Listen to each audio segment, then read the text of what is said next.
Canal Entre Capas Book. Inscreva-se, é de graça. Compartilhe com os amigos. E curta o nosso conteúdo. Fazendo isso, você muito nos ajuda.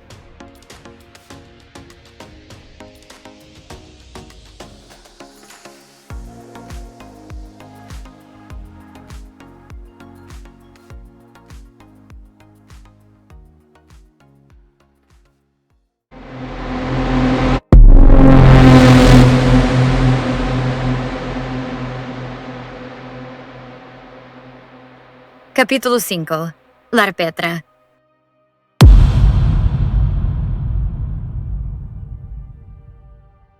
Posso dizer o momento exato em que decidi que este relato seria escrito.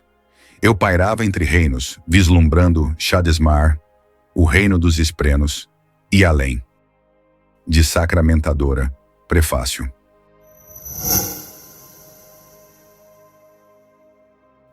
Kaladin atravessava um campo de petrobulbos silenciosos, ciente de que era tarde demais para impedir um desastre. Seu fracasso pesava com uma sensação quase física, como o peso de uma ponte que era forçado a carregar sozinho. Depois de tanto tempo na parte oriental das terras tempestuosas, havia quase esquecido a vista de uma paisagem fértil. Os petrobulbos ali cresciam quase até o tamanho de barris, com vinhas tão espessas quanto seus pulsos se estendendo e lambendo água das poças na pedra.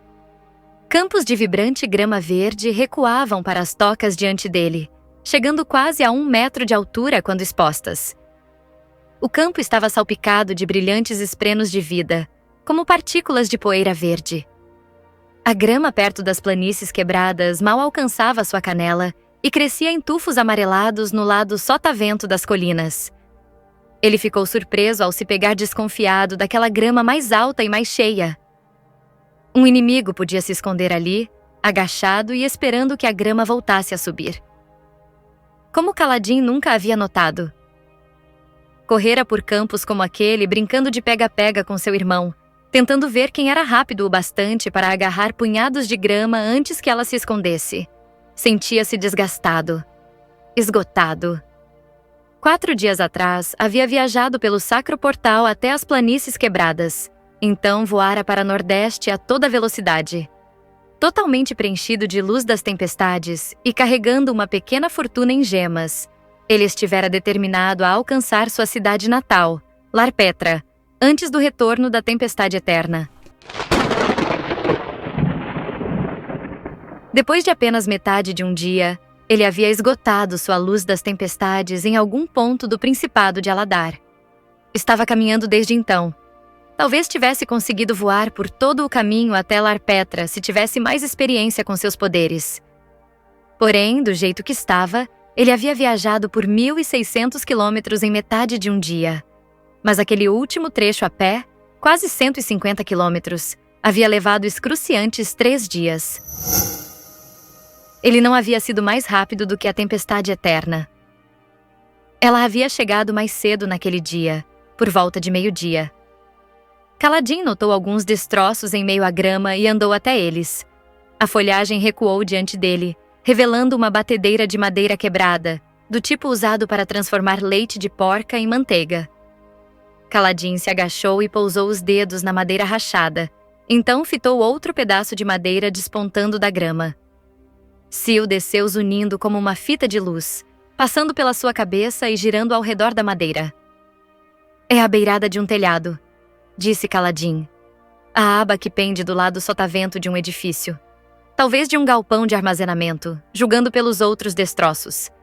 Aletkar não ficava na região onde caíam as tormentas mais duras, mas tampouco era uma suave terra ocidental. Os edifícios dali foram construídos para serem baixos e atarracados, com lados resistentes virados para o leste, rumo à origem, como o ombro de um homem preparado para aguentar a força de um impacto. Só havia janelas a sotavento, o lado oeste.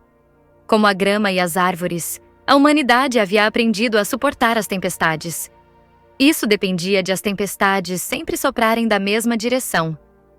Kaladin fizera o possível para preparar as vilas e cidades por onde passara contra a tempestade eterna, que viria da direção errada e transformaria os parchemanos nos destrutivos esvaziadores. Ninguém naquelas cidades possuía telepenas funcionais. Então ele fora incapaz de entrar em contato com seu lar. E não havia sido rápido o bastante. Mais cedo naquele dia, passara a tempestade eterna dentro de um buraco que escavara na rocha usando sua espada fractal, que era a própria Sil, que podia se manifestar como qualquer arma que ele desejasse. Na verdade, a tempestade não havia sido tão ruim quanto aquela onde lutara com o assassino de branco, mas os destroços que encontrara provavam que ela havia sido ruim o bastante. A simples memória daquela tempestade vermelha do lado de fora do seu buraco o deixou em pânico. A tempestade eterna era tão errada, tão anormal, como um recém-nascido sem rosto. Algumas coisas simplesmente não deveriam existir. Ele se levantou e seguiu em frente. Havia trocado de uniforme antes de partir. O antigo estava rasgado e manchado de sangue. Agora usava um uniforme colin genérico sobressalente. Parecia errado não usar o símbolo da Ponte 4. Ele chegou ao topo de uma colina e viu um rio à direita. Árvores brotavam ao longo das margens, famintas pela água extra. Aquele devia ser o riacho de Hobble. Então, se ele olhasse diretamente para o oeste, com a mão sobre os olhos, ele pôde ver colinas que haviam perdido toda a grama e petrobulbos. Elas logo seriam besuntadas com fertilizante de crém. Então, pólipos de laves começariam a brotar. Ainda não haviam começado. Deveriam estar no pranto. A chuva deveria estar caindo agora de modo constante e suave. Sils uniu de novo diante dele, uma fita de luz. Seus olhos estão castanhos de novo, observou ela. Foram necessárias algumas horas sem invocar sua espada fractal. Quando ele fazia isso, seus olhos desbotavam até um azul claro vítreo, quase brilhante. Sil achava a variação fascinante. Kaladin ainda não havia decidido como se sentia em relação a isso. Estamos perto, disse ele apontando. Esses campos pertencem a Hobblecane. Estamos talvez a 2 horas de Larpetra. Aí você vai chegar em casa, disse Sil, sua fita de luz fazendo uma espiral, e então tomou a forma de uma moça trajando um ravá bem leve, estreito e abotoado acima da cintura, com a mão segura coberta.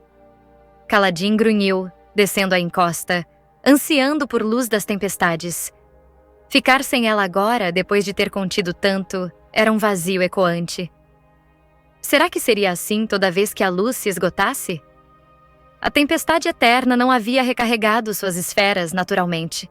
Nem com luz das tempestades, nem com qualquer outra energia, como ele temera que pudesse acontecer. Você gostou do meu novo vestido? Indagou Sil, balançando a mão segura coberta, parada no ar. Ficou estranho em você. Pois fique sabendo que pensei muito no estilo dele. Passei umas boas horas pensando em como exatamente... o que é aquilo? Ela se transformou em uma pequena nuvem de tempestade que disparou até um lurgue em uma pedra. Sil inspecionou o anfíbio do tamanho de um punho de um lado, depois do outro, antes de dar um gritinho de alegria e se transformar em uma imitação perfeita da criatura, só que de um azul branco pálido. Isso espantou a criaturinha, e Sil riu como uma garotinha, zunindo de volta para perto de Kaladin como uma fita de luz. O que estávamos falando? Perguntou ela, tomando a forma de uma jovem e pousando no ombro dele. Nada de importante. Tenho certeza de que eu estava ralhando com você. Sim, você chegou em casa. Oba, não está empolgado? Ela não enxergava, não compreendia. Às vezes, por mais que fosse curiosa, ela podia ser muito distraída. Mas, se é o seu lar, disse Sil, se retraindo. Qual é o problema? A tempestade eterna, Sil, respondeu Kaladin. Nós devíamos ter chegado aqui antes. Ele precisava ter chegado antes ali. Com certeza alguém teria sobrevivido, certo? A fúria da tempestade, então a fúria pior depois? O ataque assassino de servos transformados em monstros. Pai das tempestades. Por que ele não havia sido mais rápido? Ele se forçou a voltar a andar rápido, a trouxa pendurada sobre o ombro. O peso ainda era terrível, mas ele percebeu que precisava saber. Precisava ver. Alguém tinha que testemunhar o que havia acontecido com seu lar.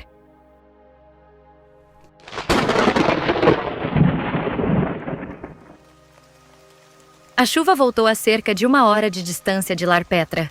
Então, pelo menos os padrões climáticos não haviam sido completamente arruinados. Infelizmente, isso significou caminhar molhado pelo resto do caminho. Ele pisou em poças de onde brotavam esprenos de chuva, velas azuis com olhos na ponta. Vai ficar tudo bem, Kaladin, prometeu Sil do seu ombro. Ela havia criado um guarda-chuva para si, e ainda usava o tradicional vestido vorim em vez da sua costumeira saia. Você vai ver. O céu tinha escurecido quando ele finalmente chegou ao cume da última colina de Lavis e olhou para baixo, rumo a Lar Petra. Preparou-se para ver a destruição, mas ela o chocou assim mesmo. Alguns dos edifícios de que se recordava tinham simplesmente sumido. Outros, perdido o telhado. Ele não podia ver a cidade inteira dali, não no escuro do pranto. Mas muitas das estruturas que conseguiu identificar estavam ocas e arruinadas. Ele ficou ali por um longo tempo enquanto a noite caía. Não identificou uma luzinha sequer na cidade. Ela estava vazia, morta. Parte dele se retraiu, se encolheu em um canto de seu interior, cansada de apanhar com tanta frequência. Ele havia abraçado seu poder. Havia seguido o caminho de um radiante. Por que não fora o suficiente? Seus olhos imediatamente buscaram o próprio lar, na periferia da cidade. Mas não. Mesmo que pudesse vê-la na escuridão chuvosa, não queria ir até lá. Não ainda. Ele não conseguiria encarar a morte que talvez encontrasse. Em vez disso, contornou Lar Petra pelo noroeste, onde uma colina conduzia até a mansão do senhor da cidade. As cidades rurais maiores como aquela serviam como um tipo de centro para as pequenas comunidades agrícolas ao redor. Por causa disso, Lar Petra estava amaldiçoada com a presença de um governante olhos claros de certa importância. O Luminobre Roshoni, um homem cuja cobiça havia arruinado mais de uma vida. Moash, pensou Kaladin enquanto subia a colina rumo à mansão, tremendo na friagem e na escuridão. Ele teria que encarar a traição do amigo e o quase assassinato de Eliocar em algum momento.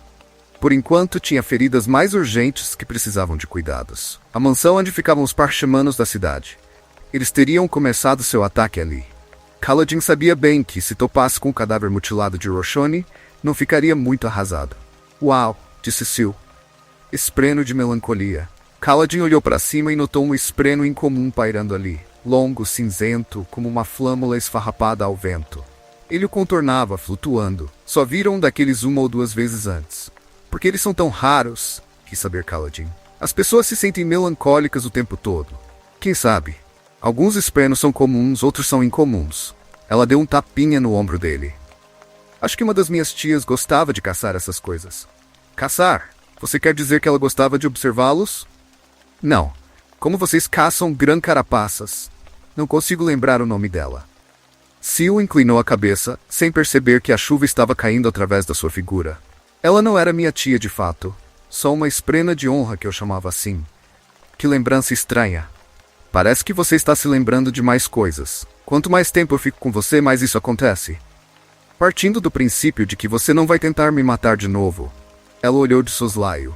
Embora estivesse escuro, Sil brilhava o bastante para que ele pudesse ver sua expressão. Quantas vezes você vai me fazer pedir desculpas por aquilo? Quantas vezes eu já fiz até agora? Pelo menos 50.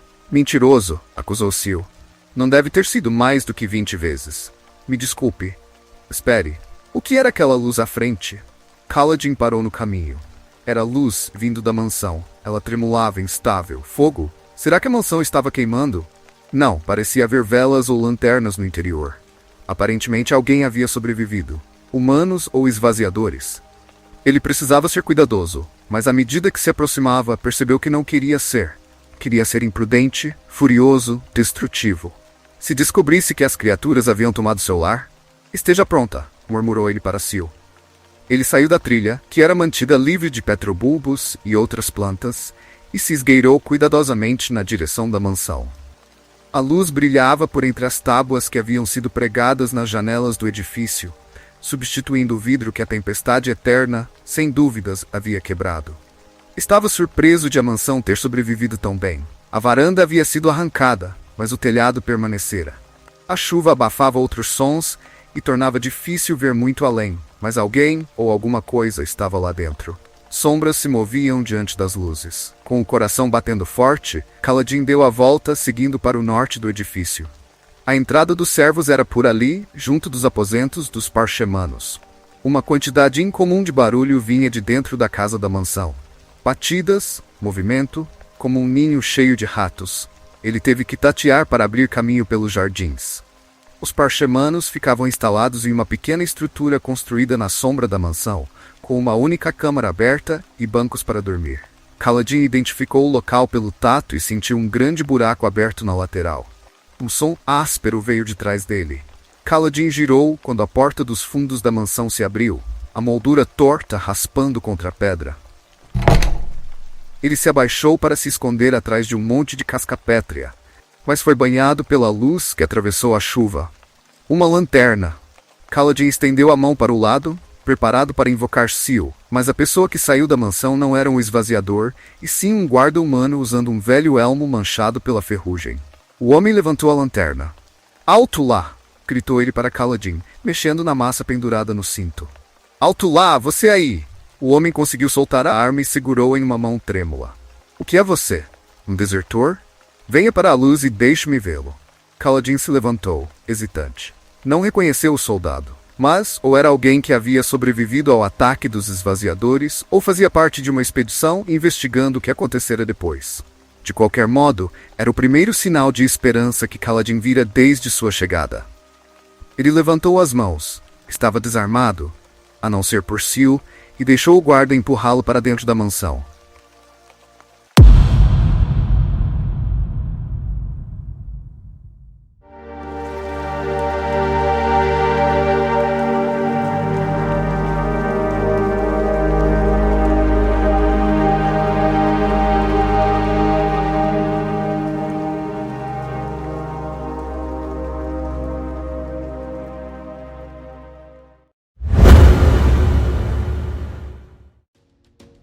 Canal Entre Capas Book. Inscreva-se, é de graça. Compartilhe com os amigos. E curta o nosso conteúdo. Fazendo isso, você muito nos ajuda.